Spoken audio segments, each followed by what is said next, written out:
Hi, Paola Jo from SederQuilts with a free motion and computerized combo again. You're gonna love this. So, I'm more of an artsy-fartsy free motion gal, but I really like the computer.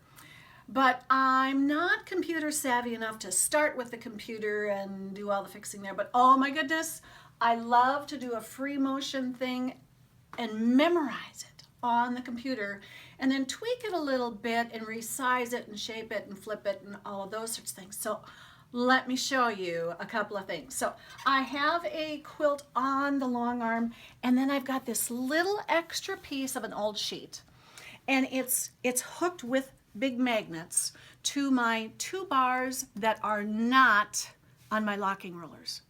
My locking rollers have my big quilt on there, and I can move it back and forth because at this point I've stabilized the whole thing and I'm going back and I'm adding some little details. And now I have this little piece over here with magnets, and I can move that whole part of the quilt, and this is not moving. This is separate. That's very important. And then I have a couple of little magnets as well to hold another piece. Come over here. So I have another piece of old sheet, and it's over here on my ironing board, and I've got my devices, and I can look up free clip art of something that I want to draw. Let's say I want to draw a weeping willow tree, and so I can find all kinds of pictures and have some inspiration. Or if I want a swing in a tree, I can look up tree swing clip art and get some ideas. And then I can draw with my friction heat erasable pens, and I can draw a tree and draw a few branches here. Oh, and that pen is getting wimpy, so I can figure out kind of sort of what I want on my tree. And then I can take it over here and I can hook up my magnet and hook up my other magnet.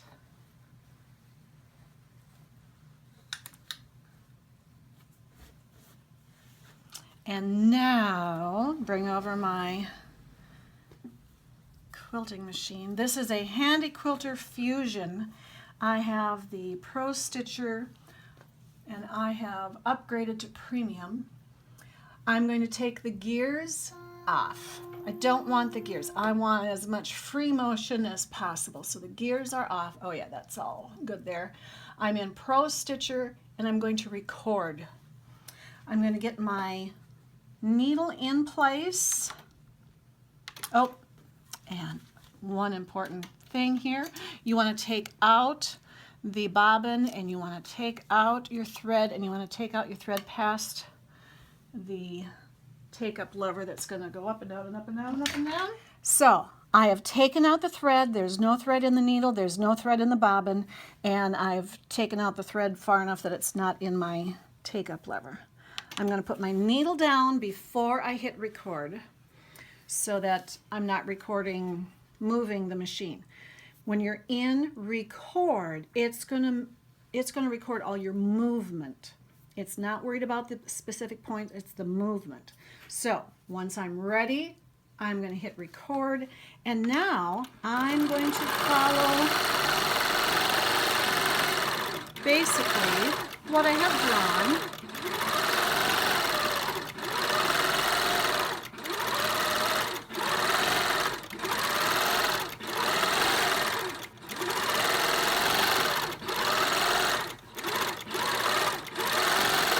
And maybe a little extra embellishments here and there. Because you know me, I like options. And then I'm going to hit record again. And now watch this up here on the screen. When I come back here, there's my tree that I just memorized. So now, if I notice that there's something I don't like on there, I can come down here and change it. Or even if I had noticed while I was drawing it, oh, I didn't like something about it, I can use my hot iron and watch. That erases it. Isn't that so cool? And then I can redraw as soon as it cools off a little bit. There we go. And now I can see my holes where my stitches were. And so if I didn't like something over here, I can, oh, here, I wanted to make sure I added another branch over here. Or I wanted to make sure I had just a little bit of a twig over here. Or I wanted to add just another little something here. You can do that. And now I can stitch it again, and then I can label it tree number 4 or tall or something. But yeah, these friction markers and my iron are wonderful. And now, because it is a memorized thing, I can save it. And I'm going to save it to my own SederQuilts little file. It says freehand, but I want to name it something else. I'm going to clear that, and I'm going to say tree, and I've already got a couple of trees in there, so this is going to be tree 3, and I'm going to save it. And now I can tweak it and do things with it. Okay, you can see my stop and start points, and you can see my line. You want things on a nice plane. And so I'm going to rotate this just enough so that both my start and stop are level and even. There you go. And then I'll baseline it. And now my tree is even on the ground there, which makes it easier to place. But at this point now, I can flip it. I can make it bigger. I can relocate it. It's just really cool.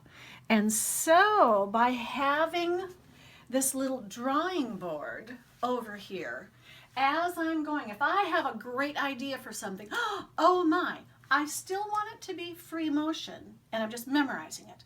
But I can draw it and stitch it big, and then I can resize it to be a little bit smaller. So I can fit it in precisely and exactly where I want it over there. Now, I already mentioned you can stitch it out big and memorize it and then shrink it so that you can put it in exactly where you want it. This is particularly nice for other things other than the tree. I made the tree fairly close to the right size, but I wanted to put a little flag to come out of one of the cars, and I wanted to have NDSU on there and a football on there, and it was going to be very difficult to stitch that out teeny weeny. So I stitched it out and memorized it big so that I had good details on there, and then I shrunk it down, and oh, it looked so cute on the quilt. Another thing I did was I looked up Lori Kennedy's tutorials. Oh my goodness, I love her stuff. She explains things really well. So I took a picture of one of her brick walls. I traced it out. Oh my goodness, I had to do this so many times. I am not a linear person. I'm just too wild and crazy for that. But it took me a long time before I finally figured out reading her instructions and doing it step by step. I finally got a really cute brick wall, and then I shrunk it down really teeny weeny for on my houses. Oh my goodness, it's cute. I think I love the bricks almost more than anything else on there. But anyway, if you memorize it big and then shrink it down, it's still free motion. It still is you doing it, but oh my goodness, you can make the detail exactly where you want it and how you want it so much better. So yeah, a bonus option. Then when I'm ready to use this, I can stitch it out computerized, and then when it's done stitching, now I can add things freehand on the quilt as I'm going. So for instance, if I wanted to add a little birdie nest over here and put a little bird in there, you can add those things then and individualize each tree. Or maybe I'll add a little swing. But this way I have my basic thing memorized, and then I can add my little free motion details. And we like options. So now some of you might not be able to draw freehand. There are other options for you as well. You can find a photo of a tree that you like, and you can import that photo into Art and Stitch, and then you can trace it. There are a lot of different ways that you can use a photo, and then you can create your own on here. I'm not good with a mouse, but if you're good with a mouse, you can click and click and click and click, and you can trace the photo in the background mode here. Or I'm an Apple girl, so instead of using a mouse, I'm used to using this little pad down here, and I put my thumb on there, and then I can draw by wiggling my finger around on there. There are lots of different ways how you can trace a background image. And yeah. So if you can't draw freehand, another option is you can go to Sketch, and you can bring up your photo, and you can practice muscle memory. You can figure out your path of continuous motion with Sketch. I like this really well. You pick out the pen and the color that you want and the size of the line that you want, and then you can draw, and you can figure out what's the best pathway to do your free motion continuous line. If you stop, then you can see it a whole lot better. Well, yeah, I don't like that, so I can touch it, I can delete it. It's wonderful. Start again. Okay, here's my pathway. I need to practice being a little bit thinner with my lines because I'm going to be actually quilting this, and you could quilt it freehand if you wanted to, or we could draw it onto the sheet again. But yeah, Sketch allows you to draw things and figure out your pathway. So, and then you can move it off a little bit so you can see it a little better. But yeah, Sketch is kind of helpful. Another thing that you can do is you can just bring up the photo that you want, and if your tablet has enough light to it, and if your sheet is thin enough, you can see through here, and then you can draw, you can trace right onto your piece of fabric that you're going to take over to your little drawing board. So now one thing you have to be careful of is I can still move the picture around underneath there, so you have to be kind of careful what you're doing. And now I'm going to be stitching this from the fabric, so it doesn't matter if I'm doing my memory and my pathway on this. I just need to draw the picture and not move the photo underneath. So I can go backwards and I can go forwards, and I can, do whatever on here. But yes, this way I can trace on a thin old sheet with a lighted screen, or you could use a glass tabletop with a lamp underneath and put your photo on there and then put your sheet on there. There's a lot of different light boxes that you could use to trace. Some of you that do a lot of applique work, yeah, you have all kinds of tricks for having little light boxes that you can trace things with. But anyway, yeah, once you get it on there, now you can take that over there to your drawing board and you can stitch that. Pretty cool. There are lots of options. I like options.